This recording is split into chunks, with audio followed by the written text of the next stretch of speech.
UndergroundHipHop.com, Karma Loop TV, Van Styles here with Saigon. What up? How you doing? Welcome to Boston. What up, man? What's up, Beantown? Now, we got my homie Trees in the back. Of course, he runs the web forums here, among other things, UndergroundHipHop.com. He was wondering if you ever have seen or gotten the name from Miss Saigon, the play. Nah. Never seen it or got the name. Now we got that. I actually got the name from a book called Bloods by Wallace Terry. And it was about the Vietnam War, when, and what was going on in the city of Saigon. We got the upcoming album coming out, Just Blaze, Fort Knox Entertainment. Yep. Greatest story never told was coming, you know what I'm saying? We're just trying to find the right situation for it, the best situation. But it's done, and it's almost ready to. We're gonna let it go, man. It's basically one of the most anticipated albums coming out right now because people have been waiting for how long? It's been 6 mixtapes deep. 4 or 5 years, 6 years. Yeah, you've been putting out a mixtape a year though. Yeah, one a year. I mean, how is it that you keep putting out mixtapes every year, but the album's been sitting for so long? This album is much different from the mixtapes. It's much more organized, much more put together. It's sequenced better.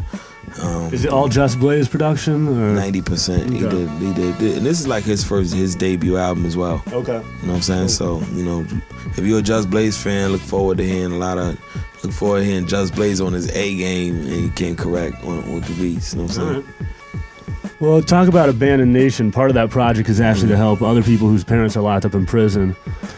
Yeah, that's what it's based around, but we expanding it. But that's just like me giving back, man, doing good deeds. I did too much dirt and I took away my community. So it's like, now that I'm older and people look up to me for whatever reason and I'm an example, I'm gonna try to lead and be a good example by trying to, teach the next generation that the gangster shit ain't cool. Yeah. It ain't cool. We always try to glorify it and be like, yeah, gangster.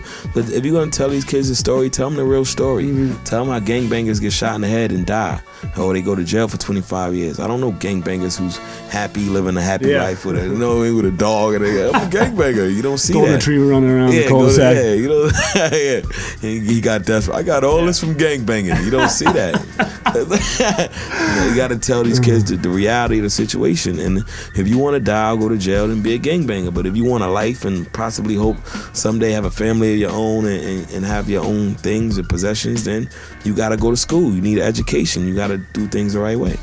I mean, you talked about possibly retiring, and one of the reasons you brought up for that was because you felt like a lot of these rappers were glorifying shit that you know.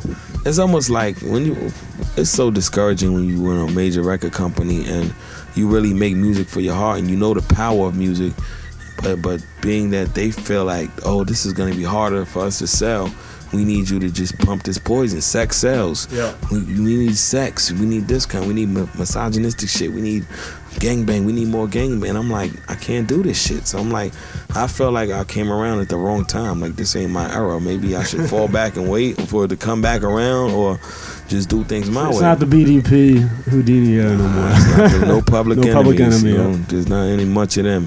It's like a whole bunch of Digital Underground, a whole bunch of Humpties and shit.